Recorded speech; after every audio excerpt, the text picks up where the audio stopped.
Hi, this is Dr. Kimberley Linert, author of Visualizing Happiness in Every Area of Your Life and host of this podcast, Incredible Life Creator. And today I have with me John Kennedy Howard. Hey, John. Hi, Kimberly. Pleasure to be here. Yes, so happy to have you. And I'm so excited to share your adventures with people. So, just so people know who you are, I'm going to go ahead and just read your short bio. So, John Kennedy Howard is a world record holding cyclist and Ironman World Champion who found inspiration in Major Taylor's story when he very first picked up his autobiography. As a cyclist, Howard represented the U.S. on 3 Olympic cycling teams and he won 19 elite and masters national championships. He has been inducted into both the U.S. Cycling and Triathlon Halls of Fame, and he has set world records at both ends of the cycling spectrum. Howard's evolution into coaching through his School of Champions has produced hundreds of world class cyclists, including those competing in Masters, Olympic, Paralympic, and Ironman categories. Howard is the author of 5 previous books on cycling technique and the world of competitive racing. And his newest book that we're going to talk about today is called The Black Cyclone. So, I am so excited to have you here. Oh, there's the new book, The Black Cyclone, about It's Major now, Taylor. I will say this, Kimberly, it is available in hardback, softcover, ebook, and most recently, Audible. It's available on Audible. So those are all formats are represented, I'd say. That is awesome. So you got something for everybody. So just so people can Yeah. know you, I mean, just the bio itself is like an awesome story, but where did it all start? Were you the kid that jumped on your bike at age 3, or how did this all start? Uh, I'm trying to remember. No, my dad was a football player and he wanted me to play football and I attempted that. But I said, at some point I said, Dad, this is high school football, which is big in the Midwest. And I said, I'm a buck 35 on a good day. I don't see how I can play the game. It's just there's no position for me.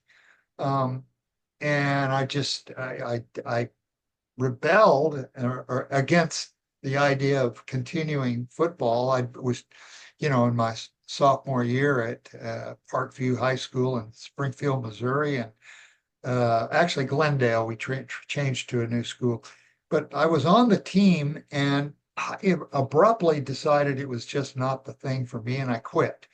And he threatened to disown me at the time because it was, what he did, and later I pursued cycling, enjoyed it immensely, and rode uh, uh, every day in throughout the Midwest. And it didn't bother me if it was cold. I rode anyway, and just continued.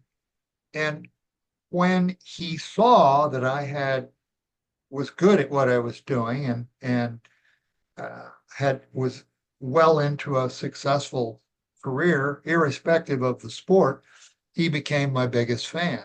So what he was really looking for was just his son to have that uh, experience and go on and do something successfully. And I think that was the key point. And we traveled together to races, and he was, as I said, a very big supporter and kept me going. And in that era when there was no money whatsoever in cycling, and it's an expensive sport to begin with, plus all the travel that you have to do and the equipment and so forth. So he was a huge supporter when I needed it. And later there were others who came to my rescue, and mostly in cycling, you in those early days there was no sponsorship. We pioneered that. We brought some of the big bike companies. Schwinn was one of our early sponsors. Raleigh from the UK came in as a sponsor. Um, so without that level of sponsorship, uh, you really need to have a well-off uncle or somebody can put the bill for uh, all of the various expenses that are involved in being a successful racer. Uh, and then you got the possibility of, it's a very dangerous sport, I will say that, and things are always happening. You just never know. It's certainly more dangerous than motor racing, I believe. So you have the danger element, but what you really have beyond all of that is this wonderful experience of blue sky and fresh air, just being out there in nature, and that was what drew me to the sport. And after playing football, I was just done with team sports. I wanted something individual to hang my hat on, and cycling was perfect. It definitely was what I was looking for. Beautiful. Yeah, you talk about, it's a dangerous sport, and I have a friend that years ago he actually was writing books about making sure that children wear helmets when they ride their bike. Because I know when I was growing up, I didn't even know there were helmets. But we went all over the neighborhood and all up and down the streets. I lived in the country all over. We didn't have helmets, but when my kids came up, the kids were all wearing helmets. So talk about that. How often would a helmet save someone compared to someone not wearing a helmet? Well, helmets are a relatively new thing. In when I was just starting, they were. I wish I had one here. I'd show you. It's a we called them hair nets, and that's basically what they were. They had a little sausage-like rolls of leather covered horsehair, and these were the early helmets, and they fit not tightly over the skull, but I suppose there was some level of protection there. But they were really to view one of these things today, it's totally laughable. Mhm. Uh, but they were required. I never wore anything when I was training back in the Ozark Mountains of Missouri, and I probably should have, but it just wasn't even a consideration until the 80s and 90s. And then research started coming out about just how absolutely lethal bicycle accidents can be. And after that, I started trying to get people to demonstrate their intelligence by wearing a helmet, because you can lose it very quickly if you have an accident. And the uh, it's not unlike an egg. If you fall, and you could crack that egg real quickly, just like you crack the skull easily. So, of all the most dangerous things that can happen to you cycling, head injuries are number one. So today's helmets, they've evolved considerably from where they started.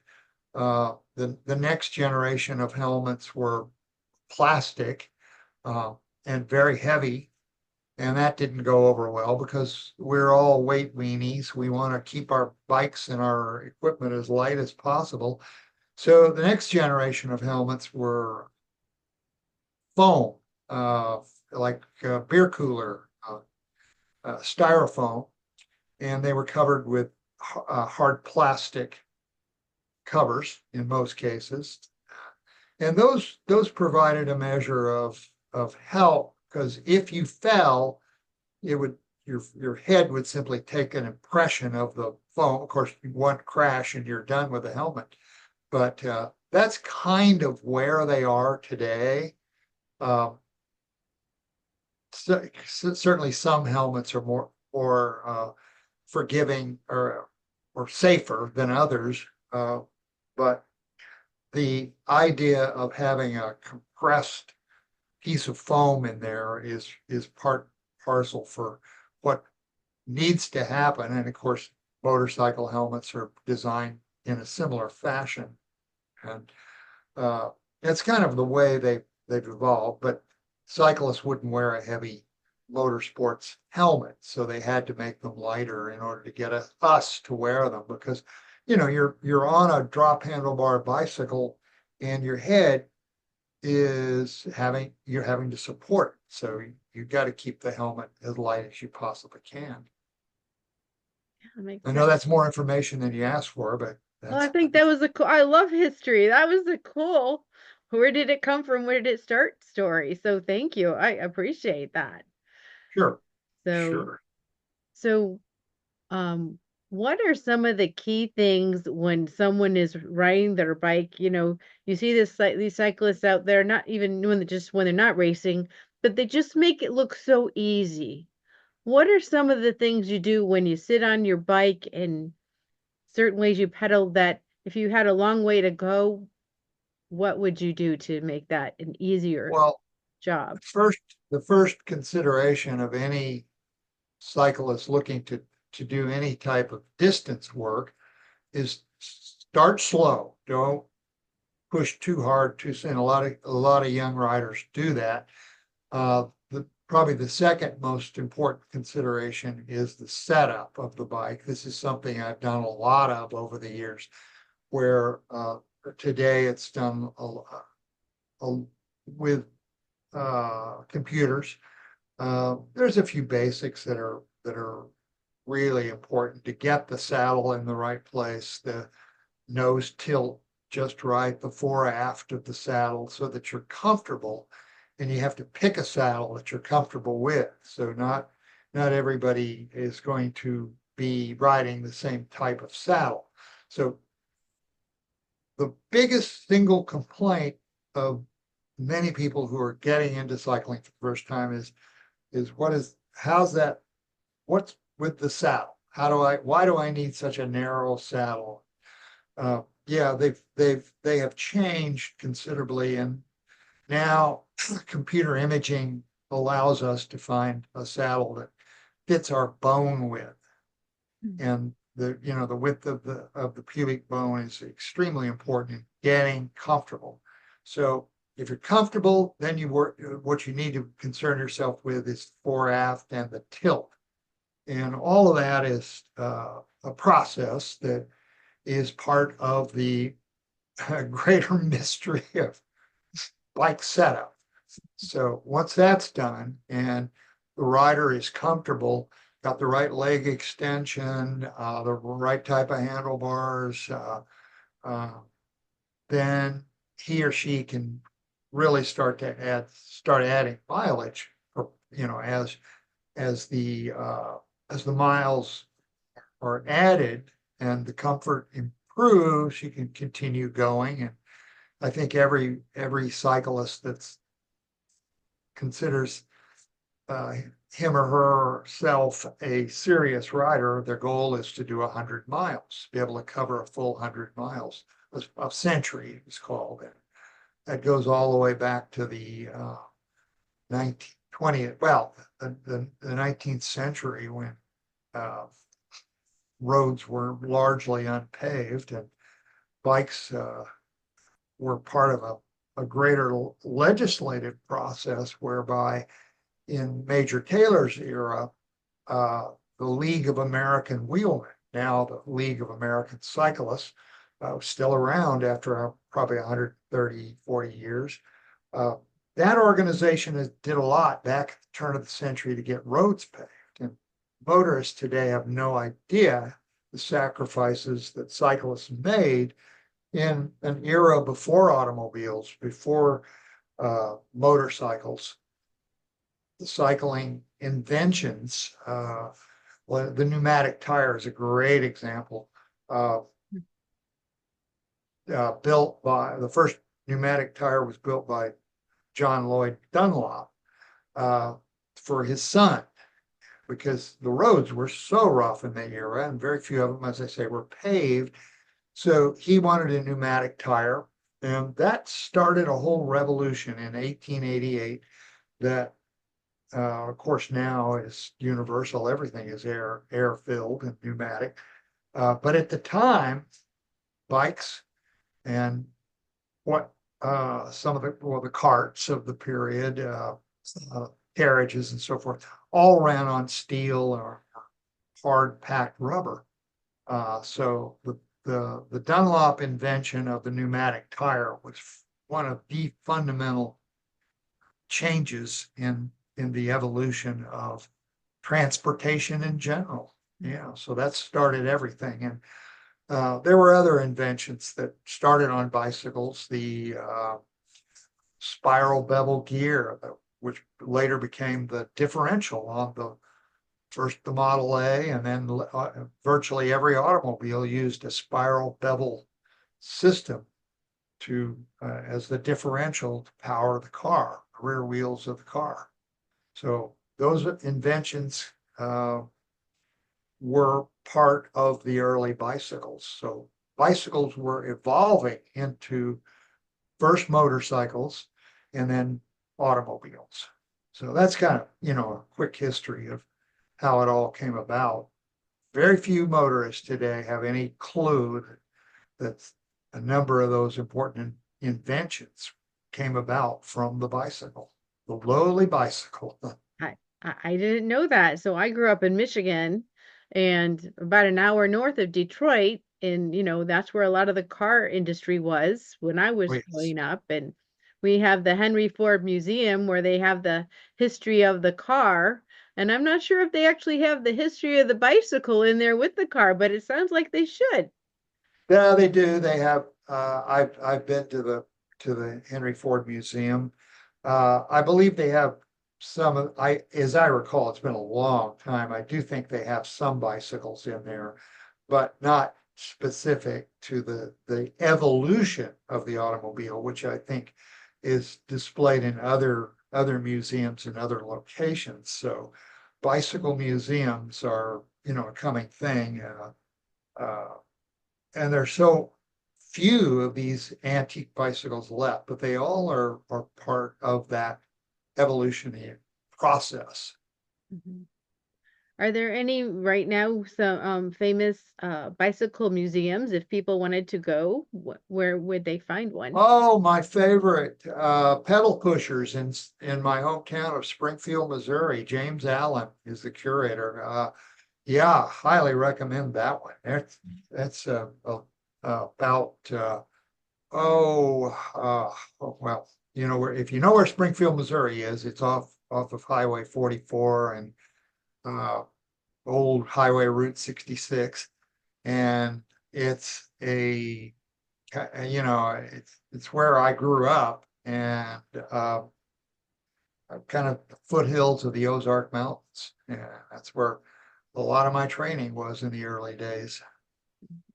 So yeah, now it's a big city, rivaling Kansas City or St. Louis, but third largest city in Missouri. Mhm. Yeah, yeah, that would be my first choice of museums. Certainly, there are others. I don't have their names, but Pedal Pushers in Springfield is a uh, really good bicycle museum. Anybody headed in that direction, Mhm. please look it up. All right. Yeah, thank you. And then I wanted to ask you about, we talk a lot today about mindset. The mindset of a cyclist. And is there kind of different mindsets depending on what you're doing? So there's some people are going to do long runs, some people are going to do sprinting.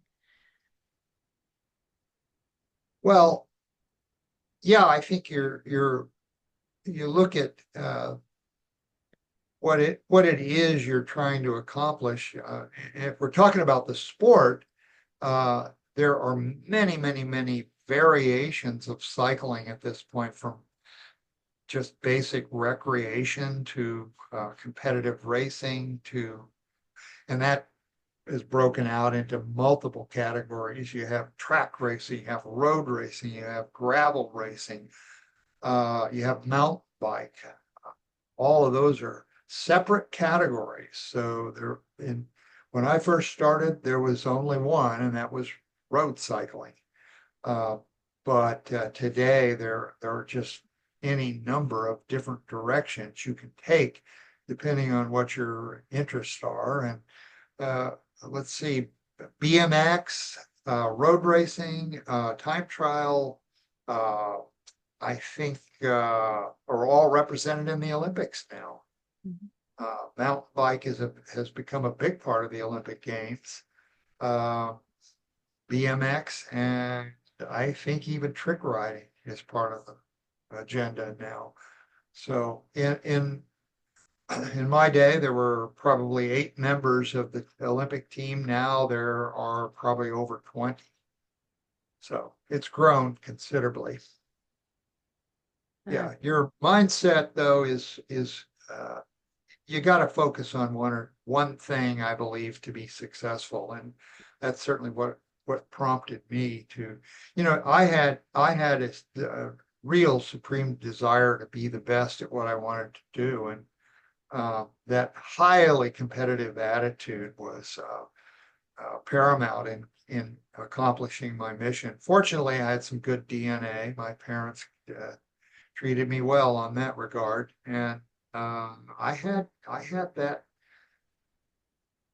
overwhelming desire to win races for the and even today, even though I'm not, I don't compete anymore. I get out on Pacific Coast Highway and I still have that buzz to go faster than the person next to me, even though there are thousands and thousands of cyclists out here. So we you can race somebody anytime you want to.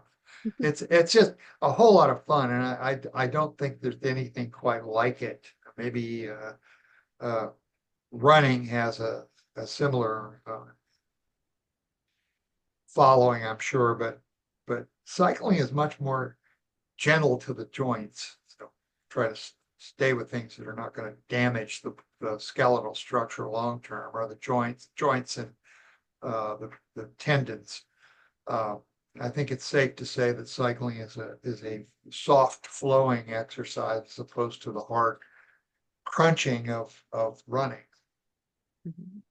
Yeah, that's for sure. I know when I had some injuries, where my hip was going out on me, I went to doing cycling and pool exercise because cycling keeps you stable. So I can still exercise at a high rate without disturbing that balance of the hip. Yeah.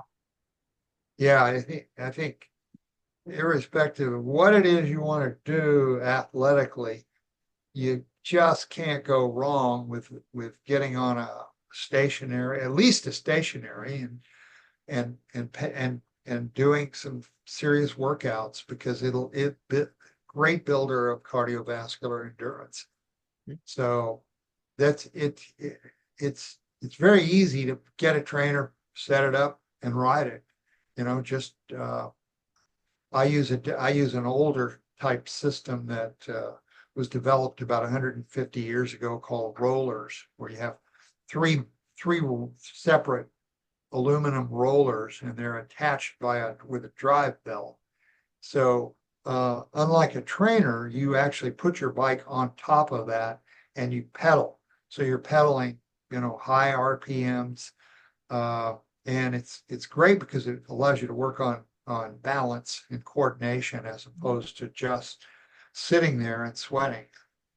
So you get the a great cardiovascular workout, and you get the added bonus of working on improving your hand-eye coordination and stability on the bike.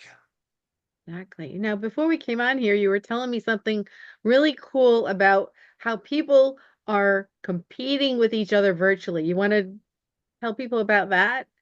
How they were competing on the My computer? my favorite, yeah, platform is Zwift, and I honestly don't do much of it because I'm on the road. I prefer to be in the blue sky and fresh air I mentioned earlier. But for those who are stuck in cold climates, I highly recommend looking into some of these computer platforms like Zwift, Zwift. But it just happens to be my favorite. But yeah, you have uh, a system by which you can train and you can use other competitive cyclists that, get into a plan where you're actually riding with them. And it's all done online. I predicted this would happen many years ago, and it finally has. Uh, but I'm not an expert by any means. Uh, you can also have uh, tracking systems whereby you're able to look at other people and judge how they did on some particular ride. Um, that's another type of platform. But I'm pretty much a old school guy when it comes to the training aspects of it. I use the computer uh, model for setting bikes up, but I don't typically do that for training. But as I say, Zwift is a great platform, but investigate others as well because um, it's a lot of fun to be out there training with other people while you're sitting in your living room, Mhm. no Yeah, doubt sweating. that would definitely be fun. I know when I go to my spin class, they have something called Coach by Colors. And so it shows you where you're at as far as how hard you're working with all the other, it doesn't have the people's names on it, but has their bike number. So you can see who's working the hardest in the class and who's Oh kind of yeah, this, yeah. slower person. But it's fun because people watch that and they go, "Oh, I'm in the middle. I want to move up." And so then it makes you work harder. Well, cycling is a highly competitive sport, and it's always been like that. That's just anytime you put more than one rider on a roadway, you're going to create a competition almost. It's inevitable that that's the direction it's going to go. Yeah, some people just are interested in getting a workout, but inevitably it becomes a little more than that as you progress through it. Oh yeah, and who doesn't want to have fun when they're working out? It Oh, shouldn't sure. be drudgery. It should be fun. I know I love going to the gym. I know there's people who dread going to the gym, but especially when you're working out with other people, Well, that's just because they haven't found their purpose yet. I think it's important to have a purpose in being there and looking at it as a recreational activity is not something to be dreaded. It's something to be treasured, Mhm. enjoyed. It's, we're all, uh, I guess the best description I could give you is the body's in motion, stay in motion. Mhm. And if you want to live a long, healthy life, you absolutely got to do some exercise. Eat well, but exercise is a key ingredient, certainly. Amen. That's what I preach to people all the time. You got to breathe Yeah, and move. That's what I tell them. You got to breathe and move. You'll live a long time. exactly. Yeah, breathing is important. Really important. So I want to go into what started you in writing books. Why did you say, oh, I think I'll Um, write a book. good question. Yeah, I started out, I knew my days at the top would be limited, and after about 10 years on being part of the national team, I started writing uh, first memoirs and then just training information, trying to recall things that I thought were important ingredients in advancing the needle a little further in the competitive realm. And it occurred to me that was something I should be doing. So my first book, uh, called The Cyclist Companion, came out. Oh, this was, my goodness, 35 years ago, probably. And then I followed up with another one called Multisport, which was triathlon based book that you score points on. So you're gathering points. This is way before computers, really, and the idea makes perfect sense that these are things you do to score uh, brownie points, for example, eating properly, and these are training episodes that you want to follow, etc. So the third book that I wrote was called Pushing the Limits, which was a kind of a biography or an autobiography in a way. Peter Nye and I worked on that one, and I just do sort of a tell-all kind of book where I was talking about my career, and uh, the next book that I was really glad to write was the book called uh, the mountain bike book called Dirt. Dirt was the type of the philosophy, technique, and practice of mountain biking, be the way I would put it. And that one was uh, pretty well received because there were very few mountain bike books at the time. And then my next book was called Mastering Cycling. Human Kinetics was the publisher of that one, and that did well. And Masters, they had a whole mastering series for all sports, and they asked me to write the one on cycling. And so while it's really designed to be a master's cycling book, it was perfect in that it brought everything into focus, everything that I think is important in preparation for training and finding a kind of a value structure in that. So that was the last book that I'd written, and then I'm embarrassed to say that I've spent over 40 years on the Black Cyclone, the research, the traveling to the locations where Major Taylor actually competed, uh, to the libraries, the Bibliothèque in Paris, the Rum Library in Sydney, Australia, digging through the microfiche labs to find just a treasure trove of information about Major Taylor and his success in these places in Europe as well as Australia. He ruled. He was an absolute top rider. He defeated all of the top cyclists of the era. And the thing that struck me from the very beginning about Major Taylor uh, was that he literally had to fight racism at every juncture in the road. It never came easy for him. And there would be times when maybe a third of the qualifying field in the final of the night would be riding not to win, but to make very sure that he did. So it created a lot of obstacles. I must say, I mean, before I go on, that Major Taylor and I were inducted into the U.S. Cycling Hall of Fame in the same year, 1989. That was the second, I believe, second year of its existence. So it took the sport that long to have a Hall of Fame. And with my boyhood hero, I was inducted into the Hall of Fame. And at that point, I met his daughter, Sydney, who was in her mid 90s, or sorry, no, mid 80s at the time.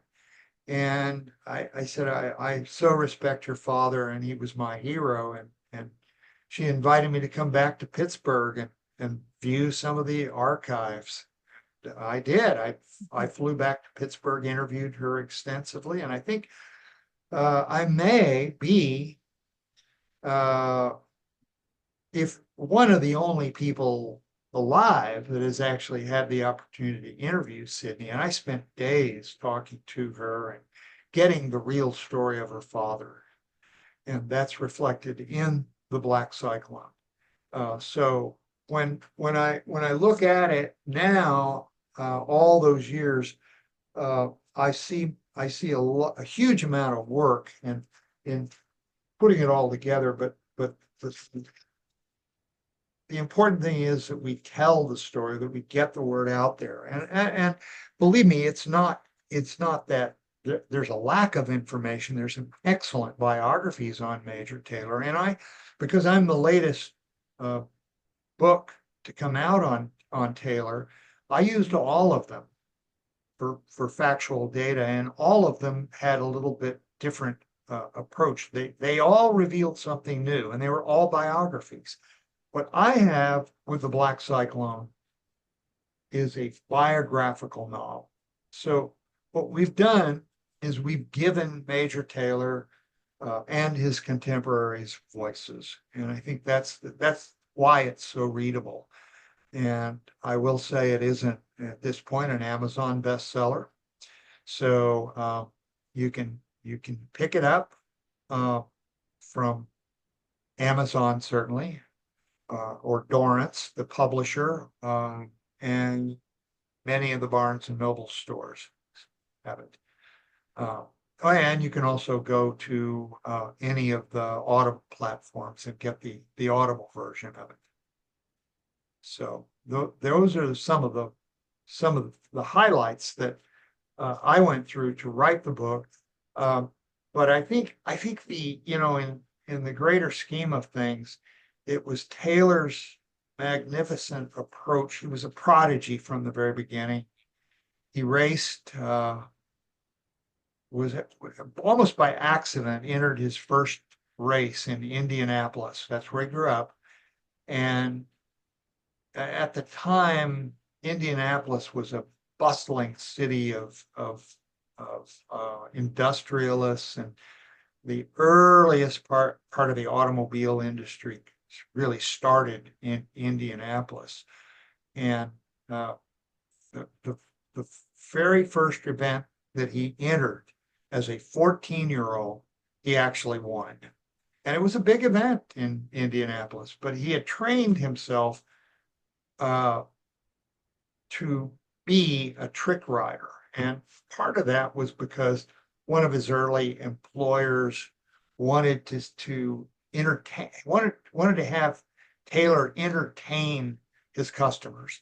And at the time, a big part of Indianapolis today was called Bicycle Row, and it's the right at the heart of the city today. Bicycle Row, there were 4 or 5 bike shops right there on the main street, and the reason Major Taylor was able to do he came from a poor family, 6 kids in the family. The reason he was able to even compete was his bicycle was purchased for him by a wealthy railroad executive in Indianapolis, and this was name of Southard, and Dan Southard was the same age as Major Taylor, and they became fast friends. And the story evolves out of that relationship with Dan Southard. The Southards adopted Major Taylor. They brought him into their home. They educated him with a tutored education along with their son Daniel. And so he had an opportunity that was completely unique for African Americans at the time. He was well educated, and that is one of the reasons why he, I think, advanced so quickly in everything that he did. He was just he enjoyed mechanical things. Anything that a machinist could work with, he was on it. And his early sponsor and coach, Bertie Munger, uh, owned a bicycle factory in Indianapolis.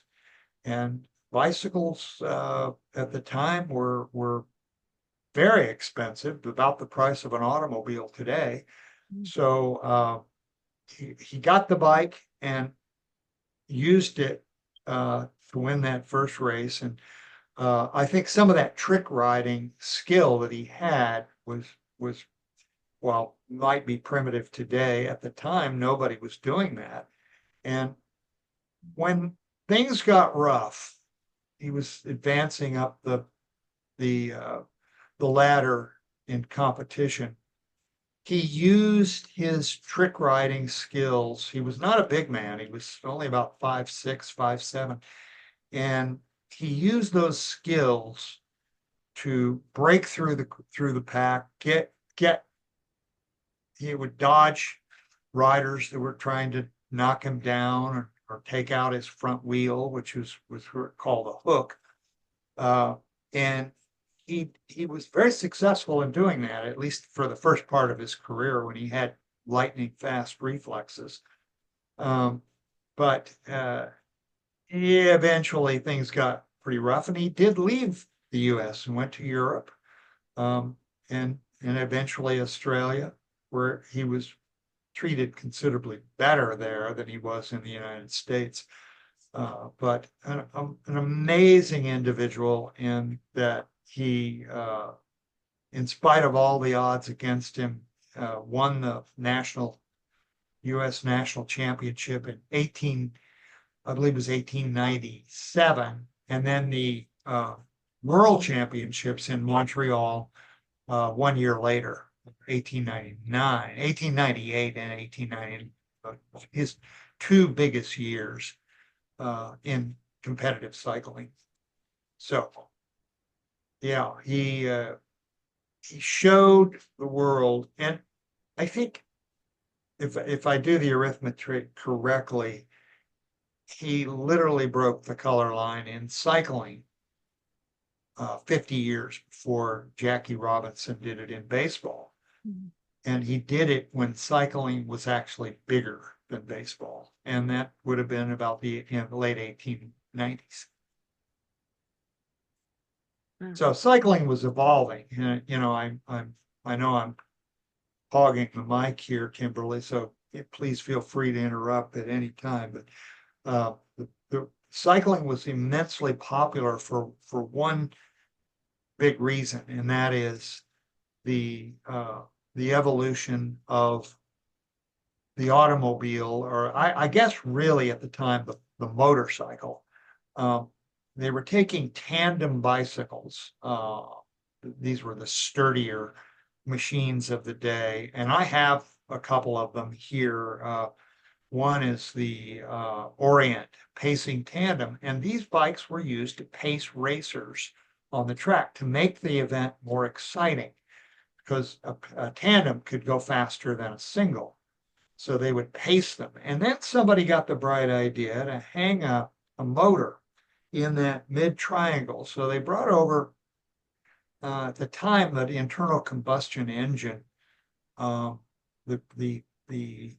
quintessential evolution of the internal combustion engine was in France. It was called the Didion Baton motor, single cylinder engines, and they brought them over in crates.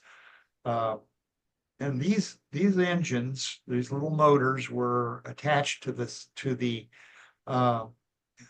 tandem bicycles, and they would run through the drive on the tandems, so that the chain would pick up and start the motor.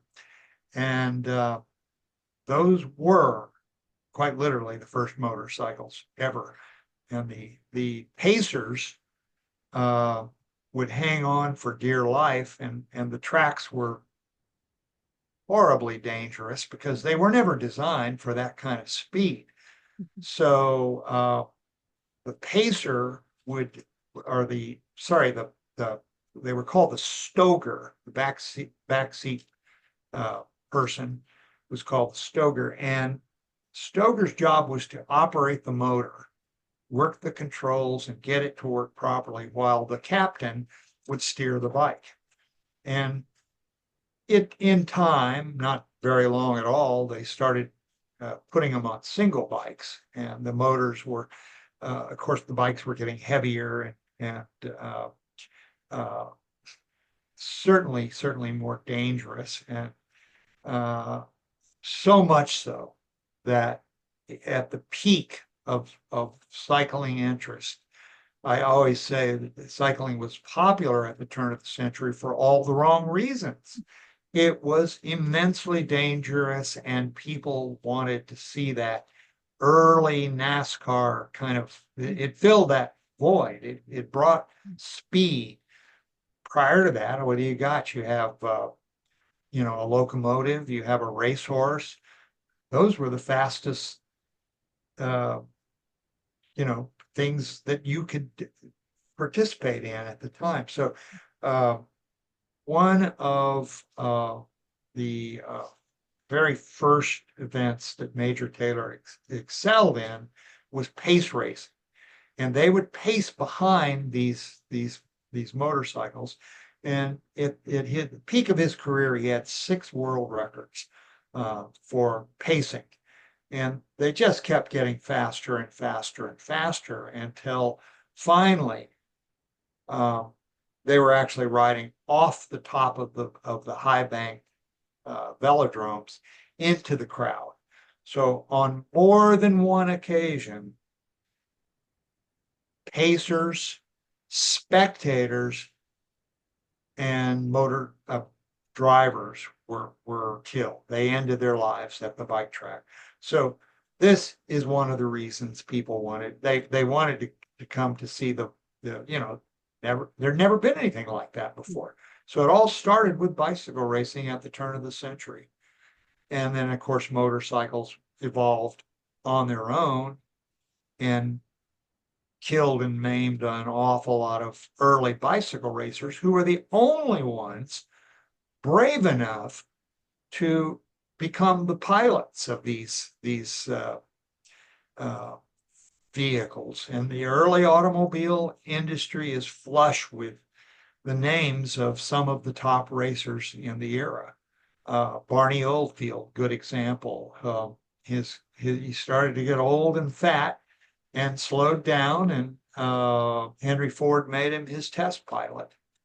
Uh, I think it's uh, an important consideration that Major Taylor, for everything that he did, he had a background athletically, everything he did athletically. He tempered that with the understanding of being a good machinist, and he came up with some brilliant inventions.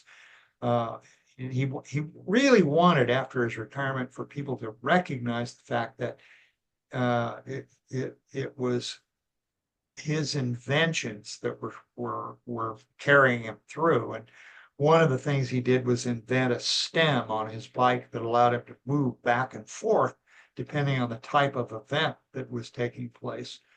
So that was a great idea. And just because he invented it, almost nobody used it, but he used it with great success on the track. Later, after he retired, he got a deferment from World War I because of his machinist background.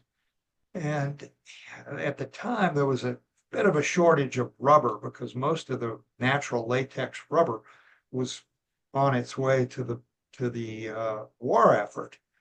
So Taylor had a great idea. He had to keep in mind that cars of the day were very primitive in their suspension systems, but he thought I can improve the quality of not only the tire but the suspension itself. So he built this wheel. He tested them on his own Stutz Bearcat, and then one of the employees' trucks. What it was a radially spoked wheel that included a spring that went out from the hub to the outside diameter of the tire, or wheel or tire, whichever you call it. And then it was a sectioned piece of rubber, natural latex rubber on top that offered a slight give in the suspension as the wheel rolled. It moved with the spring tension that he had given it, and you could adjust the spring tension uh, depending on the weight of the vehicle. It was a brilliant idea, uh, and probably would have been extremely successful. Some prototypes were made, but it didn't, when World War One ended, it wasn't as, it didn't really have a purpose after that because then pneumatic tire took over. But uh, during that period of time, he wanted something that literally would replace the pneumatic tire. So I came up with a great idea. Uh, I think someone else actually patented it. I don't believe he ever got credit for it. It cost him a great deal of money. He lost a lot of money doing that. And one of his sponsors, uh, Fred Johnson at Iver Johnson Cycles and Arms and Cycles were what they built, had thrown quite a bit of money at the invention as well. So he lost money from Mr. Johnson, and he lost money that he needed to survive on. So, he at one point was the highest paid athlete in the world, um, which meant that he might have, I think at his peak, he was pulling down close to $40,000 a year in an era when uh, the top baseball player of the era, Ty Cobb, for example, the uh, Detroit Tigers, I believe played for, uh, had an income of less than $1,000 a year. So it gives you some idea just how well off Major Taylor was, but unfortunately it didn't hold up. And very sadly, he died a pauper in Chicago in 1932 at the height of the Depression. So all of this is part and parcel of the book. Um, and I will also tell you that I have a co-author, Renee Maurer, who did a great deal of organization on this book to help make it an Amazon bestseller. And we we really worked hard to after all those years to put it together. She wasn't involved as long as I certainly, but uh, we were very proud of the fact that it has become well known and has got great reviews. So I'm really happy about that. It sounds so fascinating, and so that's why I didn't ask any questions because you were just giving so much value. So thank you. Well, I know it's rambling, but I think it's important to note that there are uh, those historians out there um, who believe that Major Taylor was also a very early advocate of civil rights. Um, one of the pioneers, I would say, of equality. And he was a very good friend. This is a PBS documentary by Todd Gould, who has become a friend of Major Taylor, champion of the race. And I think it's important to point out, as I said, that he was an early pioneer. One of his friends was W.B. Du Bois, who was the founder of the NAACP. Also, Crisis Magazine, which was the publication that was so important for the African Americans to follow of that era. Another of his good friends was Booker T. Washington, inventor, uh, I believe founder of the Tuskegee Institute for African American higher education for African Americans, one of the very first universities in that supported African Americans. So clearly he was a champion of race, and I think it's in spite of everything that happened to him, he had a really rough life. Um, he was a strong believer that things would improve with time. And unfortunately, when he died in 1932, he wasn't around to see the changes that would occur later, but not until the 60s, I'm afraid. It took that long, as we know. Oh, amazing. Well, thank you so much. And now I have a personal question for you. Sure. What gives you the most happiness and fulfillment in your life at this point? Oh, and um, still riding my bike. I have to say that everything improves when I can get on my bike. As long, it's a good day, beautiful day here in Encinitas, California today. I Mhm. did about an hour and a half. And you get out there and no matter how stressed you are about whatever might be occurring, um, to me, it's not about being competitive anymore.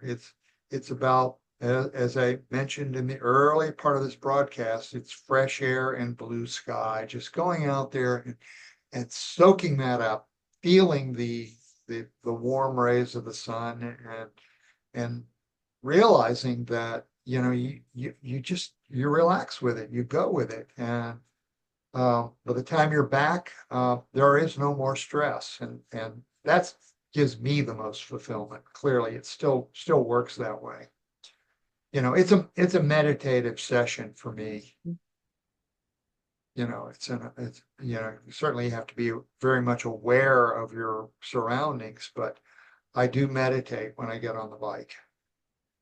And I think and I don't use any earphones. I don't need that. I just need the focus of being out there. And over the course of my career, I have actually ridden about at last count around 525,000 miles. So, nearly half a million or over half a million miles of I don't know that I'll make a million, but the important thing is that uh, enjoy it. You enjoy the process, and it's for everybody. Cycling is a I think it's safe to say more people ride bikes than any other sport anywhere in the world. Even if it's indoors, that's still cycling. So I don't think you're going to find any sport that can rival it in terms of participation.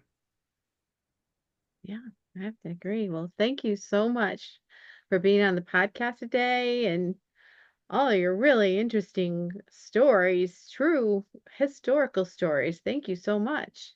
Well, that's the tip of the iceberg. Some of the things that happened to Major Taylor are, pure legend. But yeah, wanted to take history and be as accurate as possible with it. But as I mentioned earlier, give a dialogue to history, and so that when you look at this man, you can actually start to see some of the complexities that drew him in, and and how he dealt with those complexities, and truly fascinating individual. Very enigmatic. Uh, his uh, religion was extremely important. He believed strongly that God was his not only his savior, but God rode with him on that bicycle at all times. And I would be remiss if I didn't mention that his Christian faith was the strongest element of his personality. Um, yes, it irritated some of the other participants in the competition. He refused to race on the Sabbath. He said, "I will not do that." And he promised his mother on her deathbed that he would never race on the Sabbath. Um, in the end of his career, though, they tied him down. They said, if you don't race on Sunday, will not race, period. And that was one of the things that uh, kind of was at the end of his career, and it literally destroyed him. He his race performances were abysmal. From being the top rider, absolutely the best at his game, to losing races was not something that he did handled well at all. And he reached out to his wife Sydney, or sorry, Daisy, to help, but at that point their marriage was on the skids, and it didn't he didn't get the kind of support that he needed toward the end of his career. But as I point out, in the at the end of his career, there was one highlight where he took the top rider of the era, um, Victor Dupree, was this cocky young Frenchman. He was a French national champion and world champion. Well, Major Taylor didn't even make the final of the world championships in Copenhagen the year of his retirement. And he it was just, like I said, an abysmal performance. And in the closing months of his European campaign, or actually closing weeks of his campaign, his sponsor, Alcyon Cycles of a French company, asked him, "Would you please go to Rouen and race the world champion, this cocky young Frenchman?" and and because it was a special favor to his fans and those who remembered him at the top of his game, he agreed to do it, and nobody gave him any chance whatsoever of winning the race against Dupree. Uh, they just didn't think it was possible. So the way it was set up on Victor's own personal track, his city track where he had spent so much time training and developing as a racer, they went head to head in a 3-up series. And in the first part of the first race, Major Taylor dusted him by about the width of I'd say the width of an Alcyon tire at the end of the race, barely beat him. And of course, after that, Victor Dupree was just absolutely irate that the old man would do that to him, and he couldn't believe it had happened in the first place. So he in the next heat, he actually got past Major Taylor and won. And in the third and final heat, the one that would determine who won the series, uh, Major Taylor pulled out all the stops. He hit every trick he knew, and he beat the young man by about a full bike length. So I think that speaks highly of who he was and what he stood for. And by the way, that race was on Saturday instead of Sunday. So he got the better of Dupree by racing on Saturday, and that's I think one of the highlights. I won't tell you the rest of the highlights, but that is an important part of his legacy, I think. Beautiful. So I have one last question for you. Sure. What is your best advice on living an incredible, amazing life? Oh, incredible, amazing life. I'm not sure that's accurate, but um, I think you just have to have have faith in your abilities, figure out what it is you want to do in your life, and pursue it with passion. That's what I did, certainly, and you know it made all the difference in the world to have something that I could really grab a hold of and be good at. Uh, so I think trying as many different we say this in sports, try as many sports as you possibly can if you want to be an athlete.